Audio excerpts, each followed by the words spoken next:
KBS 1라디오 신성원의 오늘 세계는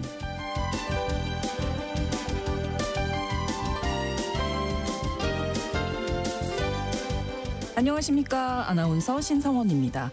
비행기 한 대가 1시간 동안 사용하는 연료는 얼마나 될까요? 무려 10,000리터 이상. 그러니까 승용차 170대가 동시에 사용할 수 있는 양이 있어야 한다고 합니다. 1시간에 이 정도 양이 필요하니까 전체 비행에는 정말 엄청나게 많은 양의 연료가 소모될 텐데요. 그만큼 이산화탄소 배출량도 많아서 이 항공기는 기후변화의 주범으로 몰리고 있는데요. 그래서 최근 세계 각국에서는 온실가스를 20% 이상 줄일 수 있는 지속 가능 항공유, 즉 SAF 사용을 의무화하고 있습니다. 현재 우리나라는 세계 1위 항공유 수출국이지만 SAF 시장에서 우위를 지키려면 시설 투자도 필요하고요. 뒤쫓아오고 있는 중국의 위협에도 대응해야 합니다. 잠시 후 글로벌 이슈 에너지 시간에서 관련 내용 살펴보겠습니다.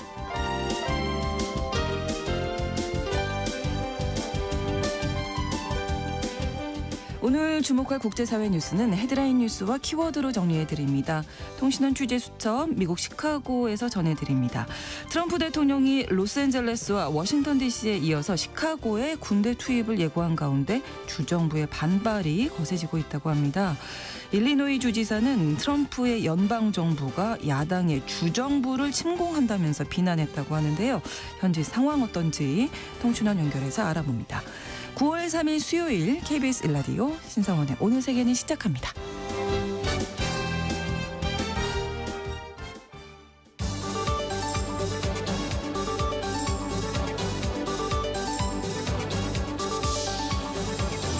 오늘 세계는 헤드라인 뉴스.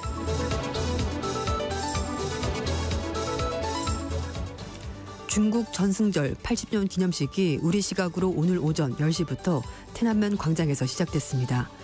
이번 전승절 열병식은 시진핑 주석이 군을 사열하는 열병식과 각 부대가天安면 광장을 행진하는 분열식, 그리고 이렇게 두 개로 이뤄지면서 70분간 진행됩니다. 시 주석은 김정은 위원장, 푸틴 러시아 대통령과 나란히天安면 막루에 서서 열병식을 참관합니다. 최신 무기를 선보이는 장비 대열은 이번 열병식에서 가장 큰 관심을 모으는 부분으로 극초음속 전략미사일 6회공 무인 장비 등 차세대 무기를 집중 공개할 예정입니다.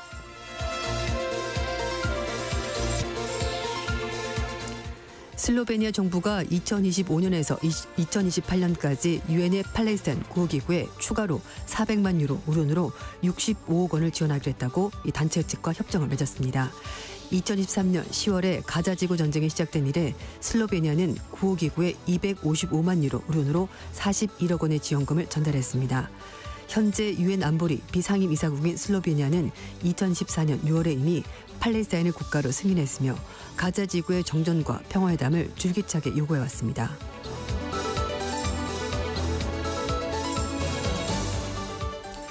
튀르키예 법원은 중도 좌파 성향의 제1야당인 공화인민당 이스탄불 지부 지도부를 해산했습니다. 법원은 2년 전 치러진 이스탄불 시장대회 결과를 무효하고 위원장 등 지도부 및 대의원 195명을 해임했는데요. 법원은 당시 선거에서 절차상 위반이 있었다는 주장을 받아들인 겁니다. 하지만 일각에선 야권에 대한 사법적 탄압이라고 비판하고 있습니다.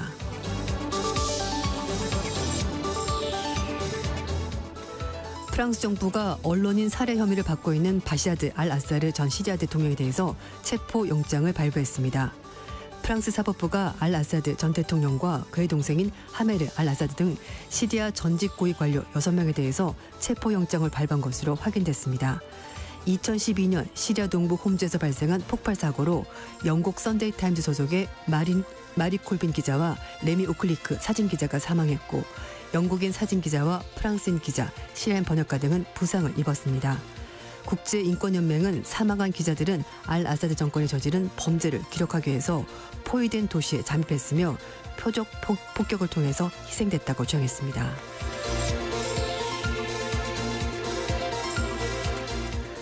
영국 정부가 이민 통제를 강화하면서 외국인 유학생들에게 비자 유효 기간을 철저히 지킬 것을 경고했습니다. 영국 이민당국은 최근 유학생과 그의 가족 13만 명에게 직접 연락해 비자 기한 내에 영국을 떠나야 한다는 사실을 통보하기 시작했으며 이미 체류기간 만료에 임박한 유학생 1만 명에게는 기한을 넘기면 추방당할 것이라는 경고 메시지를 문자와 이메일로 발송했습니다. 이는 최근 학생 비자를 이용해 영국에 입국한 뒤 망명을 신청한 사례가 급증한 데 따른 조치인데요.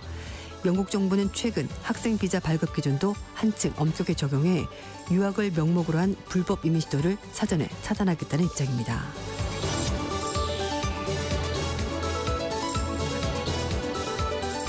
오늘의 헤드라인 뉴스 외신캐스터 조윤주 씨가 전해주셨습니다. 이번에는 키워드로 정리한 국제사회 소식을 살펴보겠습니다. 첫 번째 키워드 외교적 승리. 네, 지금 중국 베이징에서 전승절 80년 열병식이 열리고 있는데요. 네. 외신들은 이번 열병식이 시진핑 주석에게 외교적 승리를 안겨줬다라고 주장을 하고 있습니다. 특히 이제 반서방 세력의 수장 이미지를 굳혔다는 평가가 나오고 있는데요. 이전에 상하이 협력기구 정상회의에서 미국의 패권주의를 겨냥한 발언을 잇따라 쏟아낸 시 주석이 이번에는 이른바 권위주의 국가들과 연대를 과시하면서 새 국제질서의 리더를 자처하는 분위기입니다. 오늘 오전 열병식에 참석을 했는데요. 김정은 위원장, 푸틴 러시아 대통령과 나란히 테나만 막루로 이동하는 모습도 공개가 됐습니다. 네. 열병식 행사에는요. 이 세 사람뿐만 아니라 마수드 페제키시안 이란 대통령 비롯해서 우즈베키스탄, 카자흐스탄, 타지키스탄, 벨라루스, 몰디브, 몽골 대통령과 파키스탄 총리 포함해서 26개 국가의 정상과 정부 수뇌부가 대거 참석했습니다. SCO 정상회의 통해서 반서방 권위주의 국가 수장들을 중국으로 집결시킨 시 주석이 열병식에서도 이들 세력을 좀 대내적으로 과시할 것으로 보이는데요. 그래서 영국의 BBC는 열병식 행사를 두고 시 주석에게 중요한 외교적 승리라고 평가하면서 도시 전체를 완벽하게 통제해서 진행한 열병식은 참가국 정상들에게 시 주석의 강한 내부 장악력을 과시하는 계기가 됐다라고 분석을 했습니다. 네. 그리고 로이터 통신에서도 시 주석이 자신이 매우 강력하고 중국 내에서 호평을 받고 있다는 것을 참가국들에게 보여준다라고 보도를 했고요.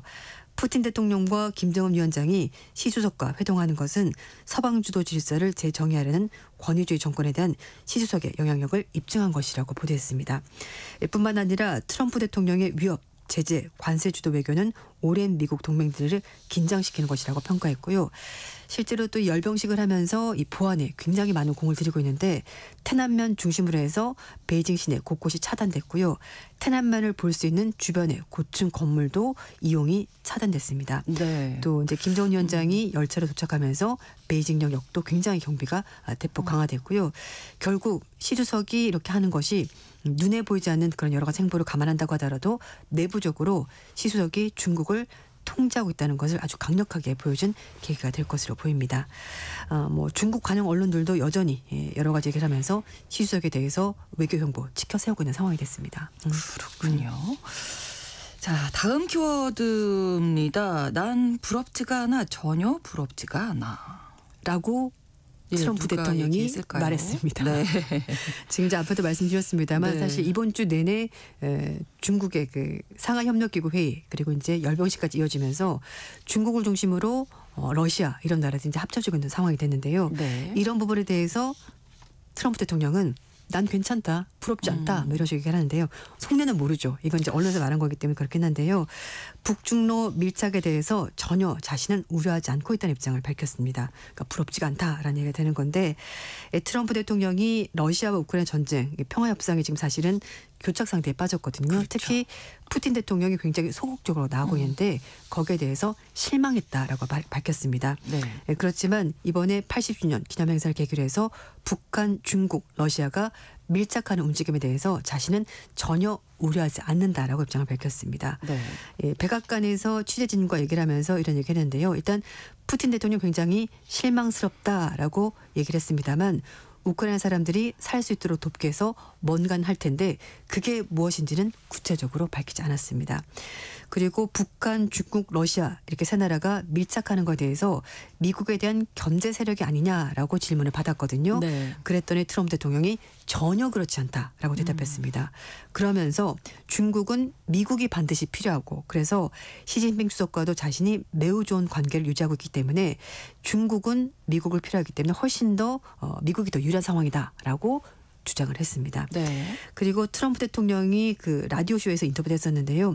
중국과 러시아 등이 밀착해서 반미축을 형성하는 거 아니냐라는 질문에 대해서는 걱정하지 않는다라고 말하면서 그들이 미국을 향해서 군사력은 절대 사용하지 않을 것이다라고 밝혔습니다. 네. 트럼프 대통령은 지난달에 푸틴 러시아 대통령과 알래스카에서 만난 다음에 푸틴 대통령 그리고 젤렌스키 대통령과 양자회담을 추진해 왔습니다만 지금까지 푸틴 대통령이 응하지 않으면서 이 양자회담은 지금 흐지부지한 상태가 됐고요. 그러니까요. 러시아는 중국과 좀 더 가까운 그런 행보를 보이고 있습니다. 그렇습니다. 지금도 계속 이제 진행이 되고 있을 텐데요. 좀 네. 열병식. 자, 다음 키워드입니다. 알 수 없는 마땅한 시기. 네. 일본의 집권 자민당이 그 참여 선거에서 이제 참패하면서 총리가 물러나야 되는 얘기가 나오고 있는데요. 네. 그래서 중현 참여 양원 의원총회가 2일 있었습니다. 그래서 이 참여 선거 참패 원인으로 당 전체가 책임이 있다고 지적한 보고서가 공개가 됐고요. 이시바 정권의 핵심 역할을 맡았었던 당 집행부가 패배 책임을 지겠다면서 일제히 사의를 밝혔습니다.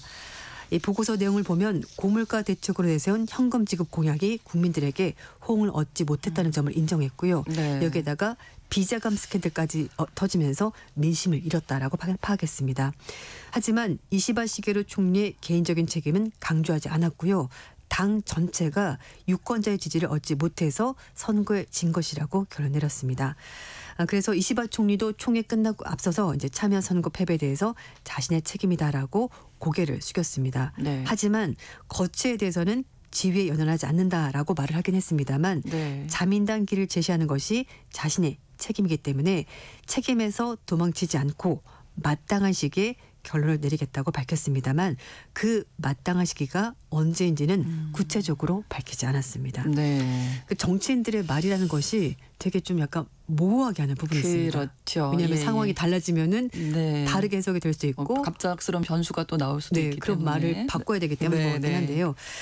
이시바 정권의 핵심 인물이었던 모리야마 시로 간사장은 선거 결과 책임지기 위해서 간사장직에서 물러나겠다고 밝혔고요. 대신에 네. 이 결정 여부는 이시바 총재가 할 것이다라면서 총재 측에 책임을 맡겼습니다. 이외에도 뭐 총무회장, 정조조사회장 이런 사람들도 사임을 밝히면서 결국 이제 핵심 인물들이 물러났기 때문에 이시바 정권이 궁지에 몰렸다라는 분석이 나오고 있습니다.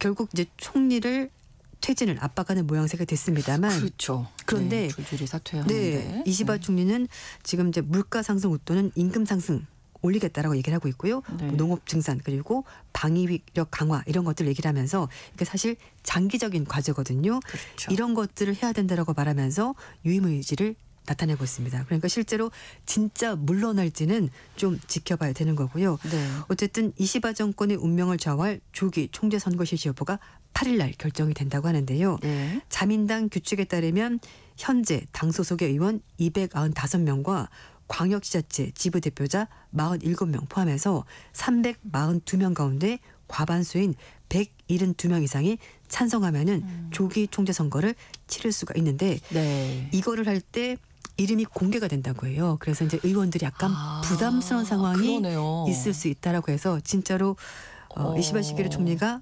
물러날지는 조금 더 지켜봐야 될 것 같습니다. 네, 네. 최근에도 지지율도 올라가고 있고요. 그렇군요. 네, 마땅한 시기라고 네. 밝혔는데 언제가 될지는 이제 알 모른다. 수가 없는 네. 상황입니다. 다음 키워드 손은 누가 키울 거야? 네. 정말 제가 KBS에서 너무 애청했던 프로그램 중에 하나였는데 예. 거기 유행어가 있었잖아요. 네. 손은 누가 키워 뭐 이런 얘기가 나오는데 지금 미국에서 일손 부족이 매우 심각한 상황이라고 합니다. 이 트럼프 정부의 광범위한 이민자 단속 때문에 벌어진 일이라고 하는데요. 이민 세관 단속국이 이민자 단속을 강화하고 신규 이민자 유입을 차단하면서 비교적 임금이 낮고 그렇지만 꼭 필요한 일자리에서 일할 사람들이 사라지고 있습니다. 특히 이민 노동자들이 많이 일했었던 농업 등 1차 산업과 건설업 그리고 병간호보조인 같은 서비스 직군에서 노동자 공백이 굉장히 심각하다고 하는데요. 네. 사실 이건 우리나라도 뭐 마찬가지긴 합니다. 거의 외국인 노동자들이 이런 부분에서 일을 많이 하고 계시는데요. 퓨 리서치 센터 자료에 따르면 올해 1월 달부터 7월 달까지 120만 명 이상의 이민자가 미국 노동시장에서 사라졌다고 합니다. 그렇군요. 불법 네. 체류자 그리고 합법적인 거주자 모두 포함한 수치라고 하는데요. 네. 퓨 리서치 센터의 관계자에 따르면 1월 이후 순 이민자 감소 원인이 추방 또는 이민 세관국 단속을 피하라는 자발적인 출국인지 물론 이걸 1대1로 다 확인하기는 어렵지만 추세가 그렇다라고 얘기를 하고 그렇죠. 있고요. 전체적인 경향이 네. 이제 줄어드는데 뭐 맞습니다. 이런 일들도 있었으니까. 네, 맞아요. 예. 그리고 트럼프 대통령이 미국 내에서 불법으로 일하는 수백만 명의 이민자를 추방하겠다라고 뭐 여러 차례 공약을 했었고요. 그렇죠. 특히 트럼프 대통령은 이민자들을 범죄자와 동일시하고 있습니다. 그래서 반드시 뭐 쫓아내야 된다라고 얘기를 하고 있는데요. 그런데 이민 세관국이 구금 후에 추방되는 대부분의 이민자는 전과가 없었다고 AP통신이 보도했기 때문에 트럼프 대통령 얘기가 다 진짜는 아니라는 겁니다. 댈러스 연방준비은행의 관계자는요. 이민자가 미국 일자리 증가에 적어도 50%를 기여한다고 그렇게 파악을 하고 있고 네. 이민자 유입은 사실상 지금 중단된 것이고 미국의 일자리 창출 능력에 아주 막대한 영향이 지금 미쳐주고 있다고 얘기를 하고 있습니다. 이민 노동자 감소는 주로 미국의 노동 집약적인 산업 경쟁력에 타격을 주고 있는데요. 네. 이민자는 전체 미국 노동 인구의 20%를 차지하고 있고 앞에 말씀드린 것처럼 뭐 농업이나 임업 같은 1차 산업 종사자의 45%가 이민자입니다. 그리고 건설 노동자의 30%, 서비스 노동자의 24%를 이민자들이 채우고 있는데 이 같은 산업군에서 노동력 부족에 따른 부작용이 이제 속출하고 있는 것으로 보입니다. 실제로 그런 일이 벌어지고 있는데요. 네. 미국의 농장 노동자들의 권익단체에 따르면은요. 5월 달에 미국에서 수박과 멜론을 수확하는 시기라고 합니다. 그런데 노동력 부족 때문에 수확에 차질이 빚어지면서 많은 작물들을 버렸다고 합니다. 네. 왜 우리나라도 한 번씩 이렇게 뭐가 좀 너무 많이 작물이 지어지면은 밭을 갈아엎는 것처럼 여기는 네. 수확을 아예 못하고 있는데요. 뿐만 아니라 미국의 건설업협회 관계자에 따르면 미국의 대도시 지역의 건설 일자리가 이전보다 절반가량 줄었다고 합니다. 네. 결국 이제 이런 이민자 추방, 단속 때문에 산업계가 타격을 입고 있는데요. 이 서비스 근로자 국제노조의 통계를 보면 가정간병보원의 43%가 이민자라고 합니다. 그래서 이런 사람들이 없다면은 노약자들 혹시 또 몸이 불편한 사람들은 큰 어려움을 겪게 될 것으로 보이는데 네. 결국 수백만 명의 미국인이 가정 간병 서비스 제공자를 찾지 못하게 된 상황이 벌어질 수 있다는 경고까지 나왔습니다. 노동력이 부족해지는 문제까지 이렇게 됐는데 한편으로 미국에서 이 노동조를 맞아서 트럼프 행정부를 규탄하는 시위가 또 벌어졌네요. 네, 맞습니다. 9월 1일이 미국의 노동절인데요. 네. 이번 시위 의제는 억만장자보다는 노동자를 라는 이제 구호를 가지고 미국의 노조들이 이제 시위를 벌였는데요. 네. 미국 각지에서 집회, 행진, 이렇게 뭐 다양한 형태로 거리에 나서서 현재 정부의 정책이 억만장자 비롯한 부유층 중심으로 구성됐다면서 정부를 강력히 규탄했습니다. 뭐 앞에도 말씀드렸습니다만 이민자들이 일할 자리가 이렇게 사라지는 상황이고 실제로 피해를 입게 되는 건데 특히 기업과 경제 관련 정책 외에도 이주민 노동자를 표적으로 하는 이민 단속 그리고 심지어 워싱턴 DC 뭐 병력에 배치가 돼서 이민자를 체포하는 일까지 벌어졌고요. 그렇죠. 시카고 이런 대도시도 마찬가지인데요. 네. 그래서 미국 전역에서 약 1000건이 넘는 관련 시위가 있었고요. 노동자, 시민은 물론이고 일부 민주당 지역에서는 시장 등 현지 정부 관계자들도 시위에 참여를 했다고 합니다. 대표적인 곳이 바로 시카고인데요. 그렇죠. 시카고의 브랜든 존슨 시장이 시위에 참석해서 최근 불거진 시카고 치안 논란에 대해서 시카고에 병력을 투입하는 것을 강력히 반대한다고 입장을 분명히 밝혔습니다. 저희가 2부에 네. 시카고 연결해서 현지 상황을 또 통신원 연결해서 들어보도록 하겠습니다. 자세히 좀 전해드리고요. 잠시 후에요. 그리고 다음 키워드가 I have no dream. 꿈이 없군요. 네, 맞습니다. 굉장히 유명한 I have a dream이라는 그 연설문이 있었는데 네. 지금 미국 국민들은 꿈이 점점 사라지고 있다는 그런 조사 결과가 나왔습니다. 시카고 대학교 여론조사센터가 월세저널과 함께 공동으로 조사한 내용인데요. 미국 사회에서 경제적 비관주의가 확산하고 있다고 합니다. 응답자 70%는 열심히 일하면 성공할 수 있다는 아메리칸 드림. 이게 더 이상 유효하지 않다. 생각하거나 아니면 애초에 사실이 아니라고 대답했고요. 앞으로 자신의 생활 수준이 나아질 거라고 낙관적으로 생각하는 미국에는 25%에 불과했습니다. 네. 지난 15년간 조사 중에서 수치가 가장 낮게 나온 거죠. 그러니까 비관적인 비율은 높아졌고 긍정의 비율은 낮아진 건데 네. 지난 7월 10일부터 지난달 23일까지 미국 성인 1,527명을 대상으로 진행을 한 건데요. 현재 미국의 현실을 감안한다면 당신이나 당신 가족의 생활 수준이 개선될 가능성이 높습니까? 이렇게 물어봤습니다. 그랬더니 응답자 42%가 부정적으로 대답했고요. 25%만 개선될 수 있을 것 같습니다. 라고 대답해서 1987년 처음 이 질문을 시작한 이래 긍정적인 답변이 가장 낮게 나왔습니다.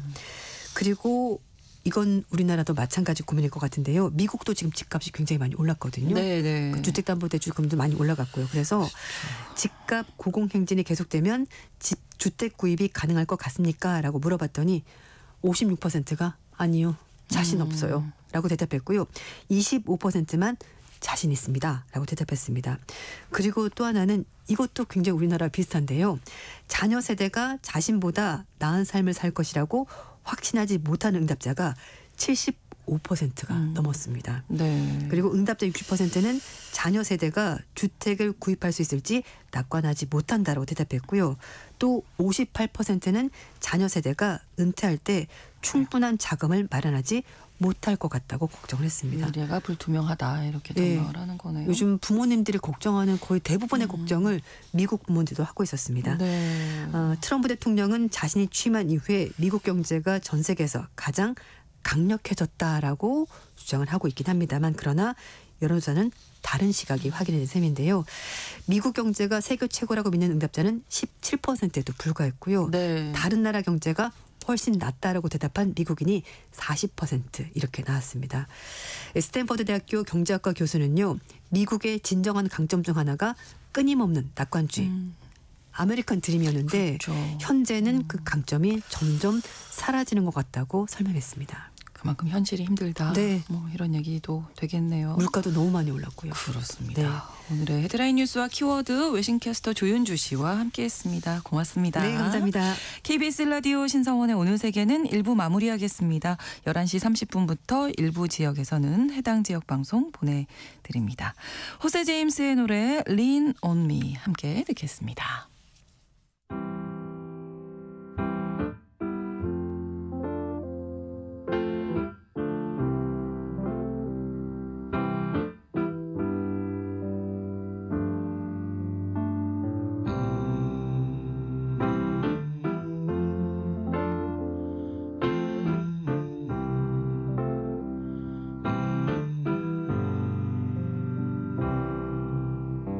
Sometimes in our lives, we all have pain, we all have sorrow. But if we are wise, we know that there's always tomorrow. Lean on me when you're not strong, and I'll be your friend. I'll help you carry on, for it won't be long till I'm gonna need somebody to lean on. Please swallow your pride. If I have things you need to borrow, for no one can meet those of your needs that you won't let show. You just call on me, brother, when you need a hand. We all need somebody to lean on. I just might have a problem that you'd understand. We all need somebody to lean on. Lean on me when you're not strong, and I'll be your friend. I'll help you carry on, for it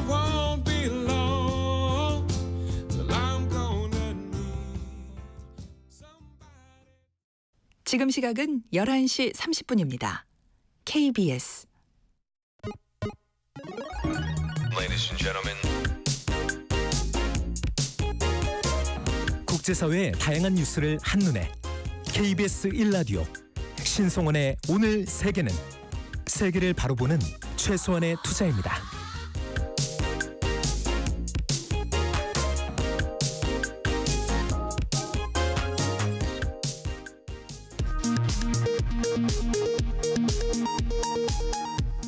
이 시각 라디오 정보센터 뉴스입니다.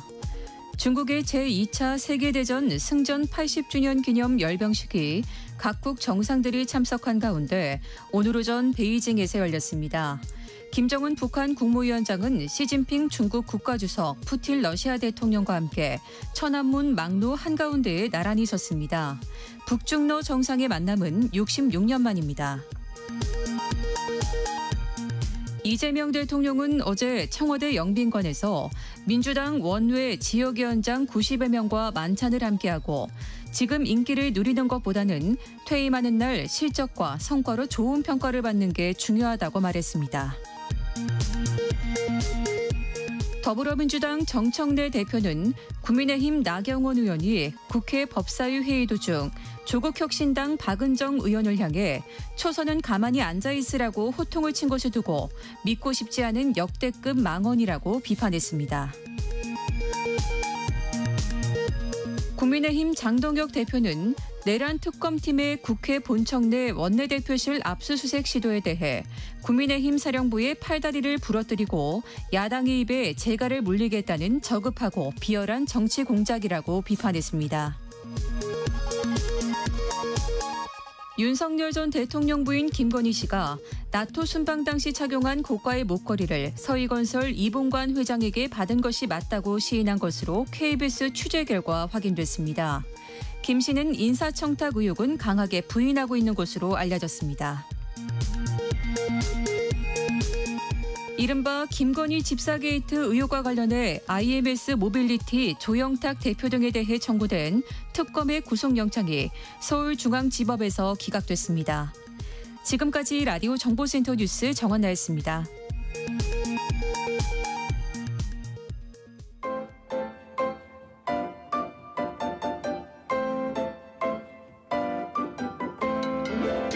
통신원 취재 수첩.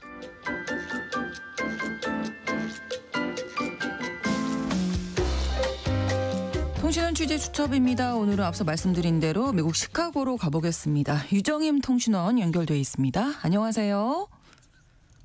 네, 안녕하세요. 시카고입니다. 네, 트럼프 대통령이 시카고에도 주 방위군 투입하겠다 이런 입장을 밝힌 이후에 지금 일리노이 주지사와 갈등이 커지고 있다고요? 네, 그렇습니다. 트럼프 대통령이 일리노이주 시카고에 주 방위군 투입을 재차 시사하면서 제이비 프리츠커 주지사와의 갈등이 격화되고 있는 모습입니다. 네. 워싱턴에 주 방위군을 투입해서 현지 경찰과 연방법 집행 요원들의 이민자와 범죄자, 노숙인 단속을 지원한 방식을 시카고에도 동일하게 적용하겠다는 입장인데요. 네. 그런데 이 사안은 단순한 치안 문제를 넘어서 연방정부와 주정부 간의 권한 충돌과 정치적 대립, 그리고 서류 미비 이민자 단속 문제까지 사실 복합적으로 얽혀있는 상황입니다. 네. 또 트럼프 대통령은 소셜미디어 트루스 소셜에 시카고가 세계에서 가장 위험한 도시라고 지적하면서 지난 주말 동안 54명이 총격을 받고 8명이 사망한 사건을 언급하기도 했는데요. 그러면서 제이비 프리츠커 주지사가 도움이 절실하지만 아직 깨닫지 못하고 있다면서 만약에 워싱턴 DC처럼 시카고의 범죄 문제를 신속하게 해결해 주겠다며 주 방위권 투입 의사를 거듭 밝혔지만 프리츠커 주지사는 사실 트럼프의 연방정부가 야당의 주정부를 침공한다고 비난하면서 트럼프 대통령에게 군대를 파견해달라고 절대 전화를 하지 않을 것이라는 분명한 의사를 밝혔습니다. 네. 만약 연방정부가 주 방위군을 동원할 경우 주정부의 자치권을 침해하는 것으로 간주하고 소송을 제기할 것이라고도 경고했는데요. 네. 이러한 갈등은 치안 문제뿐만이 아니라 트럼프 정부가 시카고의 주 방위군을 동원해서 서류 미비자 단속을 벌일 계획인 것으로도 알려지면서 사실 더 복잡해지고 있는 상황입니다. 네. 프리츠커 주지사는 이러한 연방정부의 조치가 주정부의 이민 정책 주권을 침해하는 것으로 보고 반발하고 있습니다. 네. 사실 앞서서 그 샌프란시스코 연방지방법원 판결이 있었잖아요. 이 로스앤젤레스의 주방일군 네. 배치한 것이 민병대 법을 위반한 것이다. 이런 판결이었는데 이 시카고에도 좀 상황에도 영향을 미칠 수 있지 않을까요? 네, 저도 그렇게 생각을 합니다. 네. 이번 판결이 트럼프 대통령의 주 방위군 동원 권한에 제동을 걸 수 있는 중요한 선례가 될 것으로 예상되는데요. 네. 이는 향후 시카고에 주 방위군이 만약에 파견되면 주 정부가 이를 저지할 수 있는 법적 근거가 될 수 있을 것으로 사실 이민 전문가들도 많이 예상을 하고 있습니다. 네네. 이 민병대법에 대해 짧게 말씀을 드리면 군대는 경찰 노릇을 할 수 없다라는 의미를 갖고 있습니다. 이러한 문제를 막기 위해 제정된 이 법은 미 국방부 소속의 군대가 국내에서 민간인의 법 집행 활동에 직접적으로 개입하는 것을 금지하고 있습니다. 네. 예를 들어 군인이 일반 시민을 체포하거나 수색 영장을 집행하거나 또는 경찰처럼 도로에서 순찰을 도는 행위 등을 막는 것입니다. 군과 경찰은 이제 다르다. 역할이 다르다. 이렇게 제시를 해놓고 있는 건데 이런 상황에서 지금 일리노이주를 떠나는 주민들이 해마다 늘고 있어요. 그래서 이 미국 3대 도시 명성을 텍사스에 뺏길 수도 있다. 이런 조사 결과가 있다고요. 네, 안타깝게도 그렇습니다. 예, 일리노이주 인구 유출이 미국 내에서 심각한 문제로 꾸준히 제기되고 있습니다. 네. 일리노이 정책연구소 국세청 데이터 등의 조사에 따르면요. 일리노이주 인구 감소의 원인은 복합적이고 주로 경제적인 요인과 삶의 질 문제가 결합된 것으로 분석되고 있는데요. 일리노이주는 미국 내에서 캘리포니아와 뉴욕 다음으로 주민의 순유출이 많은 주 중 하나입니다. 매년 수만 명의 주민이 다른 주로 이주를 하고 있고 이는 2010년 이후 거의 10년 이상 지속된 현상입니다. 떠나는 이유는 어떤 걸까요? 네, 우선은 가장 큰 이유로는 높은 세금을 말할 수 있겠는데요. 네네. 특히 재산세와 소득세가 전국에서 가장 높은 수준에 속합니다. 은퇴 후에 세금 부담을 줄이고자 하는 고령층뿐만이 아니라 더 나은 경제적 환경을 찾는 젊은 층과 고소득층에도 큰 영향을 미칩니다. 그 다음으로는 일자리 문제로 나타났습니다.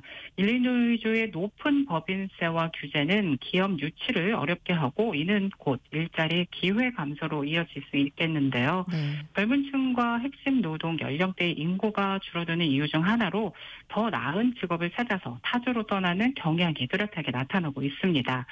그 다음으로는 잘 아시다시피 시카고의 범죄 문제입니다. 네. 시카고와 같은 대도시의 높은 범죄율은 주민들의 삶의 질에 대한 불안감을 높이고 있는데요. 범죄 문제로 인한 치안 불안은 가족 단위의 주민들이 안전한 곳을 찾아서 이주하는 중요한 이유 중 하나로 꼽히고 있습니다. 네. 사실 이렇다 보니 젊은 층이 주로 이주를 하면서 일리노이주의 인구는 빠르게 고령화되고 있습니다. 이는 결국 노동력 감소로 이어져서 그렇죠. 미래 경제 성장에 부정적인 영향을 미칠 수도 있어 사실 사회 문제로도 지적되고 있습니다.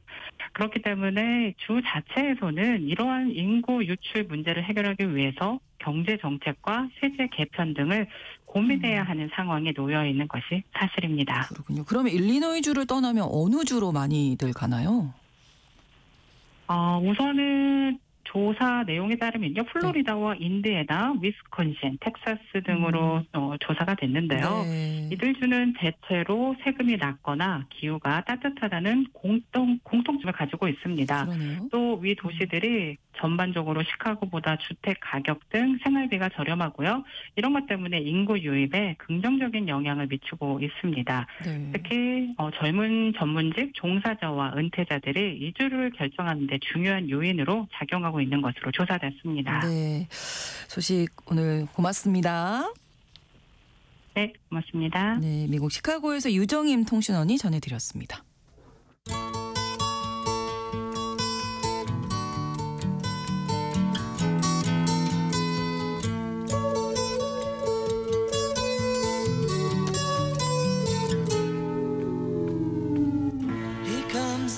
에너지에 관한 최근 이슈 가운데 우리가 주목할 점 짚어보는 시간입니다. 글로벌 이슈 에너지.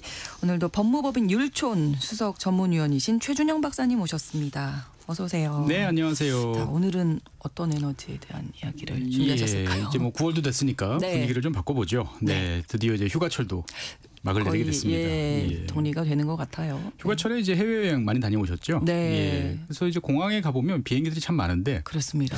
가끔 저는 궁금해요. 이 비행기들은 도대체 얼마나 많은 연료를 쓸까? 아, 그러게요. 신기하죠. 예. 예. 그래서 저도 한번 찾아봤어요. 예, 어느 정도 엄청나게 많은 엄청나게 많이 쓰죠. 일단은 몸집이 크다 보니까. 그렇죠. 작은 네. 비행기는 작게, 큰 비행기는 당연히 크겠지만 네. 예, 엔진이 4개 달린 이제 보잉 747 우리가 보통 전복이라고 부르는 네. 예, 747을 기준으로 보면 상황에 따라 좀 다르긴 하겠습니다만 보통 시간당 한 10,000에서 12,000리터 정도 사용합니다. 1시간에. 예. 그러니까 승용차에 우리 보통 가득 채우면 60리터, 네, 70리터 네, 정도 그렇죠. 되는데 그러니까 한 170대 정도 승용차가 사용할 연료를 1시간에 이제 사용하는 셈입니다. 예. 그런데 재밌는 점은 이 비행기가 사용하는 이 항공유 네. 같은 경우는 별도로 우리가 뭐 휘발유라 부르지 않고 항공유가 예. 네. 이게 휘발유가 아닙니다. 휘발유 아니에요? 아닙니다. 그럼 어떤 기름을? 예, 이 항공유는 기본적으로 케로신 즉 이제 등유. 등유예요. 예, 우리가 이제 난방용으로 사용하는 등유의 일종인데 네네. 이거를 이제 별도로 처리를 하는 거죠. 더 훨씬 순도가 높고 불순물도 적고 그다음에 높은 고도에서 얼지 않도록 이제 그렇겠네요. 결빙 방지제 또 정전기가 일어나면 화재 일어날 수 있으니까 정전기 방지제 이런 이제 항공용 특수 점가제가 들어가는 것이 이제 항공유다라고 보시면 되겠어요. 네. 그런데 이제 재밌게도 이런 항공유도 당연히 이제 수출되고 있는데 우리나라가 1등이에요. 아, 그래요? 세계에서 가장 많은 항공유를 수출하는 나라가 대한민국입니다. 우리나라 뭐 기름 안 나는데 항공유는 또 제일 많이 수출하는군요. 네, 기적 같은 나라입니다. 대한민국이. 이게 통계를 찾아보니까 2023년을 기준으로 봤을 때 하루에 25만 배럴을 수출해서 압도적으로 세계 1위입니다. 예. 그다음에 이제 2위, 3위가 각각 네덜란드, 미국 네. 이렇게 되는데 한 17만 배럴 정도를 이제 보통 수출을 하고 있어요. 그래서 그렇군요. 오늘은 이 휴가도 끝났으니까 네. 예, 항공유와 관련된 항공유. 예, 이야기를 좀 해보려고 합니다. 어떤 이야기일까요? 항공유 관련된? 우리가 비행기를 타면 이제 여행 가는 즐거움에 좋기는 합니다만 네. 이 국제선 항공기 같은 경우는 이제 고도 10,000m 이상의 성층권을 주로 다니죠. 그렇죠. 그러다 보니까 이제 1km를 비행할 때마다 285g의 이산화탄소를 배출합니다. 네. 예, 특히 높은 고도에서 배출되는 이 이산화탄소는 기후 변화의 이제 주범으로 이제 몰리고 있는 거죠. 네. 자동차 같은 경우는 같은 1km 갈 때 한 104g, 그 다음에 철도는 14g 정도를 이제 배출하니까 항공기를 탈 때마다 기후 변화에 상당히 일조를 한다라는 그러네요. 생각을 좀 가지셔야 돼요. 네, 네. 그래서 전 세계 온실가스 배출량의 한 5% 정도가 이 항공 부문에서 발생을 하고 있습니다. 그러다 보니까 이제 유럽 연합을 비롯한 세계 각국들은 이제 항공사들에게 이거 좀 줄여봐라라고 네. 이야기들을 하고 있고 그러면서 등장하는 게 SAF, 뭐 사프라고 부르기도 하는 지속 가능 항공유입니다. 일반 항공유하고는 그러면 다른 예, 거죠? 좀 다른 거죠. 처리가 좀 예. 들어가겠죠? 쉽게 말하면 이제 첨가제 비슷한 거라고 생각을 하시면 되는데 네. 우리가 이제 디젤 승용차 몰고 다니시는 분들은 금방 아실 텐데 우리가 승용차에 주유소에 가면은 이제 네. 휘발유 말고 경유 있죠. 네. 경유를 주유하게 되면 이게 100% 원유에서 나온 게 아니고 한 4% 정도는 바이오 디젤이 섞여 있습니다. 우리가 보통 폐식용유 이런 것들을 활용해서 만든 이제 이런 것들이 섞여 있는 바이오 디젤이 한 4% 섞여 있는데 네. 항공기에 들어가는 항공유도 똑같이 이제 이런 폐식용유, 뭐 폐목재, 팜유, 뭐 도시생활 폐기물 등등을 이용해서 또 연료를 만들어서 혼합해서 사용할 수 있겠죠. 예. 그래서 이런 걸 가리켜서 이제 SAF, 사프라고 보통 부르고 있습니다. 그러면 이 사프가 네. 온실가스를 어느 정도나 감축할 수 있는 거고 효과가 있는지? 예, 사프를 만드는 방법은 여러 가지가 있어요. 그러다 보니까 이제 이걸 많이 섞느냐, 적게 섞느냐에 따라서 좀 달라지겠습니다만, 네. 뭐 보통 이제 최소 20%에서 최대 85%까지 온실가스 배출을 절감할 수 있다라고 알려지고 있습니다. 네. 이용하면은 좀 상당히 효과는 좀 있습니다. 분명히 보이네요. 효과는 있어요. 네. 예. 어떤 방식으로 만들어질까요? 우리가 이제 일반적으로 생각하는 제일 상식적으로 쉽게 등장할 수 있는 것은 이제 뭐 네. 폐식용유, 그다음에 동물 비계, 뭐 식물 기름 이런 것들을 이용하는 이제 해파라는 이제 방식입니다. 네. 이거는 이제 다양한 원료로 사용을 할 수 있고요. 그다음에 이제 뭐 바이오 디젤이라든지 등등 여러 가지로 사용해 왔기 때문에 익숙한 네. 방식인데 네. 문제는 이걸 가지고 이제 대량의 항공유를 만들려고 하다 보니까 이 원료 수급이 이제 만만치 않다라는 문제점도 있고요. 네. 또 이제 수소를 좀 첨가를 해야 되는데 이 과정에서 별도의 또 에너지가 들어가는 거죠. 그러면 이럴 바에는 이거 그렇죠. 왜 하지? 라는 이제 이야기들도 좀 나옵니다. 네. 이것 말고 이제 코프로세싱이라고 그래가지고 가지고 아예 그 석유를 이제 정제하는 과정에서 네. 그 과정에서 폐유나 왁스 또는 이제 식물성 기름들을 미리 섞어 가지고 이제 생산하는 방식도 있어요. 그러면은 이 경우 같으면은 기존의 정유 설비를 그대로 이용할 수 있어 가지고 네. 생산하기는 편리한데 네. 문제는 이제 수율이 좀 낮다. 생산성이 별로 좋지 않다라는 한계가 있습니다. 다 좋을 수는 없나 봐요. 항상 좀 한계가 보이는데. 그렇죠. 예. 맞습니다. 그러다 보니까 이제 정말 좋은 거 없어라고 그래서 뭐 네. 바이오 알콜, 뭐 바이오에스, 뭐 바이오매스 이런 것을 이용하는 방법들도 있는데 네. 이게 결국은 이제 상업성 돈이 되느냐의 문제에 지금 좀 봉착하고 있습니다. 그렇죠. 그러면 이 지속 가능 항공유 SAF, 사프가 예. 아무래도 좀 비쌀 거잖아요. 기존 네. 항공유보다는. 그렇죠. 그래도 이용을 해야 되는 거죠. 맞습니다. 이게 이제 항공사들이. 항공사 입장에서 봤을 때는 당연히 원가 부담이 올라가니까 네. 사용하고 싶지는 않지만 네. 국가적으로 이제 세계적으로 이걸 자꾸 의무화하고 있어요. 그렇죠. 그래서 많은 분들께서 이제 도대체 얼마나 비싸길래 그러느냐라고 궁금해하실 텐데 네. 같은 양이면 기존 항공유보다 적어도 한 3배에서 많게는 5배까지 비쌉니다. 그렇군요. 하지만 이제 온실가스 감축을 위해서 점차 이제 사프 사용이 이제 의무화되고 있어요. 네. 그 전 세계적으로 보면 이제 노르웨이가 2020년부터 이 사프 사용을 이제 의무화를 시작을 했고요. 네. 올해부터는 이제 유럽 연합을 비롯한 많은 국가들이 사프 사용을 이제 의무화하는 그 시작점입니다. 네. 그러다 보니까 점점 앞으로도 이 의무화 국가들이 늘어날 것 같습니다. 네. 그럼 어느 정도 비율로 혼합해야 되는 건가요? 일단은 이제 시작은 좀 약소하게 시작합니다. 네. 보통 한 1%에서 2% 정도 이제 섞도록 이제 의무화를 하고 있어요. 네. 그런데 이게 이제 문제는 뭐냐면은 혼합 비율이 점점 높아지는 목표치들을 다 제시를 해주고 있습니다. 그렇겠죠. 예, 그러니까 갑자기 올리면 네. 또 여러 가지 이야기가 나오니까 미리 가격도 그렇고. 그렇습니다. 네. 미리 스케줄을 정해놓는 거죠. 네. 그래서 노르웨이나 스웨덴 같은 경우는 2030년 앞으로 이제 5년 남았는데 그러네요. 30%를 목표로 하고 있어요. 상당히 높아지죠. 미국 같은 경우에는 이제 주마다 좀 다른데 캘리포니아주 같은 경우는 2030년까지 20%를 이제 목표치로 제시를 하고 있어요. 그렇게 되면 이제 전 세계 운항하고 있는 비행기들이 점점 네. 사프를 많이 써야 되다 보니까 그렇죠. 현재 사프 시장은 연간 한 80억 리터 정도 규모인데 네. 2050년 정도 되면 4,500억 리터 가까이까지. 그러니까 연간 매년 한 17.5% 정도씩 증가하는 거니까 야 이게 상당히 커지는 시장이다라고 그러네요. 다들 예상을 하고 있습니다. 우리나라는 어떻게 진행하고 있나요? 우리나라 같은 경우는 2024년 8월 작년 8월에 일단 도입한다라는 계획을 이제 발표를 했고요. 네.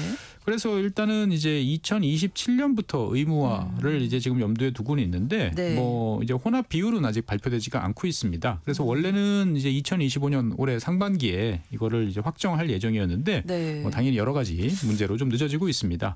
일단 뭐 얼마나 섞느냐에 대해서는 뭐 다른 나라처럼 한 1% 내외를 일단 시작은? 시작으로 네. 예, 점차 높여가겠다라는 계획인 것 같습니다. 항공유 수출 1위 국가가 우리나라인데, 네. 예, 뭐 수요가 증가하게 되면 뭐 거기에 대응을 또 해야 되겠죠. 예, 그렇습니다. 그러니까 이제 미래 항공유 시장에서 사프가 증가한다. 뭐 이러면 당연히 거기 그렇죠. 맞춰서 네, 네. 해야 되는데 준비해야죠. 문제는 아직까지 이 사프와 관련돼 있는 시설이 충분히 갖춰지지 않고 있습니다. 그러니까 우리나라 같은 경우는 아까 말씀드린 대로 이제 코프로세싱 이 방식으로 이제 일단 상업 생산은 좀 시작을 하고 있습니다. 그래서 이제 올해 1월 달 같은 경우에는 뭐 SK 같은 경우 유럽 수출에도 이제 성공했다라는 보도가 나오긴 하는데 네. 이게 이제 규모가 좀 작아요. 그러니까 연 한 30만 톤 정도는 생산해야 제대로 생산한다라고 이야기를 하는데 네. 아직까지는 그 규모에 미치지 못하고 있고요. 뭐 GS 칼텍스나 S-오일, HD, 뭐 현대오일뱅크 다 이제 코프로세스 방식으로 지금 생산을 하고 있는데 네. 문제는 이거를 이제 충분한 양을 생산하려고 그러면 전용 설비, 별도의 이제 사프 전용 설비를 이제 건설해야 되는데 네. 다들 검토는 열심히 하고 있는데 아직까지 착공은 지금 못 하고 있어요. 비용이 많이 드나 보죠. 예, 비용이 기업들이 많이 듭니다. 멈칫할 때는 예. 비용 문제가 다 아무래도 돈 문제가 있죠. 예, 예. 그러니까 이 석유 특히 이제 정유 산업 같은 경우는 대규모 자본 산업이다 보니까 투자비가 많습니다. 네. 그래서 일단 뭐 가뿐하게 조단위 1조 원 이상은 이제 투입을 그래요? 해야 되는데 그럼 기업 입장에서 이게 예. 경기가 좋아도 이게 좀 문제가 될 텐데 최근에 정유사들이 상황이 좀 좋지 않은 게 이제 발목을 잡고 있습니다. 그러니까 지난 1분기 뭐 1월 달부터 3월 달까지 보면은 SK이노베이션 그다음에 HD 현대오일뱅크 같은 경우는 영업이익이 작년 동기 대비 94%, 82% 감소를 했고요. 네. S-오일 같은 경우는 적자로 반전했어요. 네. 이러면 뭐 예. 어렵죠. 거다가 이제 올해 6월 말까지 상반기로 살펴보니까 네. 정유 대규모 이제 회사 4개사의 정유 부분 합산 영업 손실이 1조 5천억 원이에요. 우리가 보통 정유 회사 그러면 돈을 잘 버는 회사 네, 네. 이렇게 되는데 지금 올해 같은 경우는 완전히 적자에서 지금 허덕이고 있는 상황이다. 그러니까 당연히 이런 대규모 투자를 할 여력이 이제 부족한 상황인 거죠. 아니 왜 이렇게 된 거죠? 정유사는 그래도 안정적으로 좀 높은 수익을 가져갈 수 있는 산업으로 알고 있었는데. 그래서 보통 이제 취업생들 사이에서는 기름집이라고 이제 불리면서 이제 넉넉한 급여, 뭐 좋은 복지로 되게 맞습니다. 선망되는 이제 직장이긴 한데 그렇죠. 이게 적자를 보는 이유가 뭐냐라고 하면 제일 큰 원인은 이제 정제 마진, 그러니까 원유를 들여와서 석유로 제품을 만들어야 되는데 이 마진이 지금 이제 축소된 거예요. 그러니까 이 정유업이라는 건 기본적으로 휘발유, 경유 만드는 업인데 그렇죠. 올해 이 정제 마진 같은 경우는 배럴당 따져보면 달러로 환산해 보니까 한 3.1달러 정도 수준에 머무르고 있어요. 보통 한 4에서 5달러를 넘어서야 이게 이제 손익분기점이다. 그래요. 라고 이야기를 하는데 3달러 정도 수준이니까 팔수록 적자. 그렇네요. 예, 이런 상황이에요. 여기에 더해서 이제 원유가 하락도 손실을 키우고 있습니다. 그러니까 우리가 이제 정유공장 근처에 가보면 거대한 원유 저장 창고들이 있죠. 동그랗게 생긴. 네. 근데 여기에 이제 원유들이 채워져 있는데 이 원유 가격이 지금 시중에서 거래되는 원유 가격이 낮아지면 자산 가치가 감소합니다. 그러네요. 예, 그러면 이게 손실로 인식되는 가지고 거예요. 있어봤자. 예, 그러니까 정유사들의 수익성이 올해 낮아지다 보니까 야 이게 조 단위로 들어가는 투자를 감히 생각 못할 것 같아요. 할 지금 여력이 없는 상황이다 보니까 여러 가지로 고민이 깊어지고 있습니다. 이게 지금 우리나라만의 상황인가요? 아니면 다른 나라도 마찬가지인가요? 다른 나라는 좀 열심히 하고 있어요. 그러니까 미국 같은 경우에는 사프 그랜드 챌린지라는 정책을 통해 가지고 2030년까지 113억 리터, 2050년까지 1325억 리터 생산을 목표로 하고 있어요. 그래서 이제 이것을 기업들한테 그냥 해라라고는 말을 안 들으니까 뭐 바이든 정부 때 만들었던 IRA 같은 이제 여기에서 사프 생산도 이제 세금 감면 혜택을 이제 부여를 하고 있어요. 그러다 보니까 전 세계에서 현재 사프 전용 생산 공장이 한 359곳 정도로 이제 분류가 되고 있는데 이 중에 30%에 해당하는 107곳이 미국에 위치를 하고 있습니다. 그리고 네덜란드 같은 경우도 이제 이 사프를 생산하기 위한 투자 금액의 한 거의 절반 가까운 금액들을 이제 세금 공제를 해주고 있고요.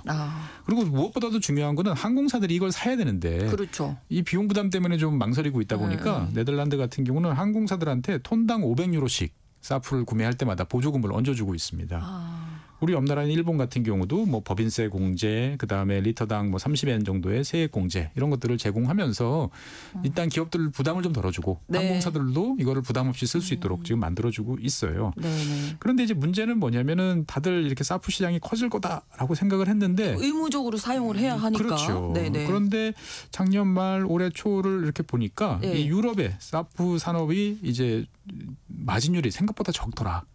라는 문제점이 좀 드러났어요. 그래서 세계적인 석유 메이저인 뭐 쉘이나 BP 같은 이런 기업들도 프로젝트를 일단 중단하자.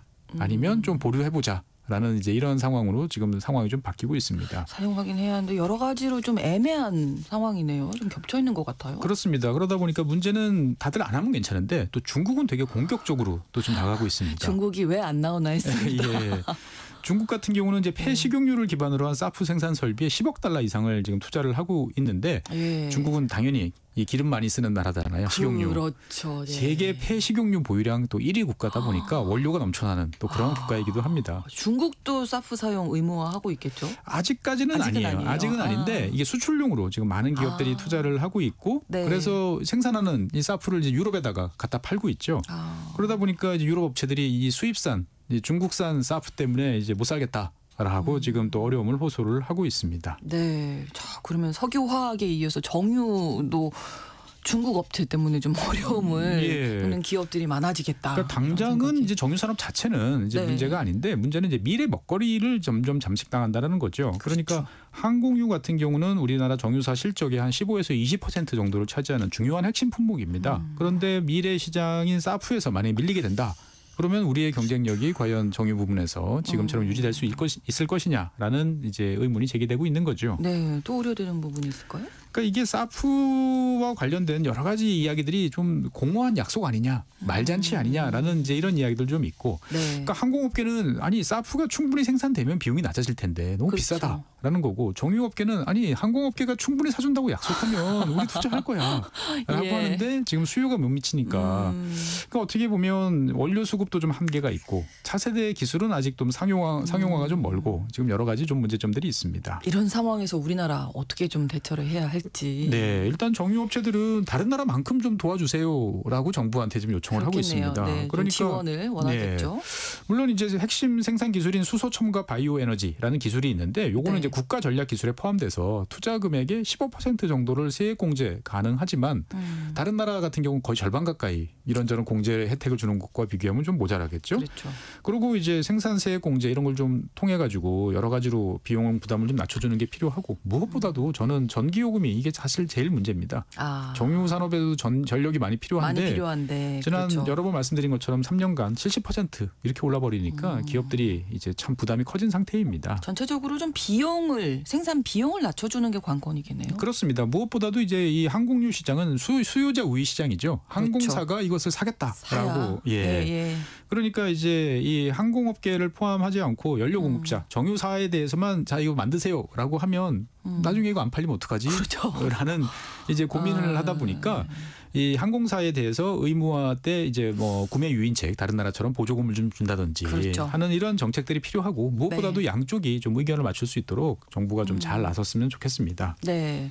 또 한 가지가 이제 중국 얘기 아까 해주셨는데 이 부분도 우리가 생각해야죠. 그렇습니다. 그러니까 여러 번 치고 말씀드렸습니다. 올라오네요. 그러니까요. 다른 경쟁국만큼 해주면서 중국하고 좀 경쟁해서 승리해봐라라는 네. 이야기를 우리가 좀 해줘야 될 것 같습니다. 그래도 우리는 장점이 이 재활용 시스템이 잘 돼 있어요. 맞아요. 예, 그러다 보니까 우리가 활용할 수 있는 자원들, SF에 들어갈 수 있는 원가를 낮출 수 있는 여러 가지 잠재력들이 있거든요. 그러니까 이런 잠재력을 살리기 위해서는 적시에 이런 이제 사프 생산 시설과 관련돼 있는 여러 가지 좀 지원 이런 것들을 통해 가지고 경쟁에서 뒤처지지 않도록 하는 좀 도움과 관심이 필요하지 않을까 싶습니다만 제 개인적으로는 좀 이미 벌써 늦은 거 아닌가라는 좀 우려가 있습니다. 네, 법무법인 율전 최준영 수석 전문위원과 오늘도 함께했습니다. 고맙습니다. 네, 감사합니다. 오늘 세계는 내일 오전 11시 5분에 다시 뵙겠습니다. 고맙습니다.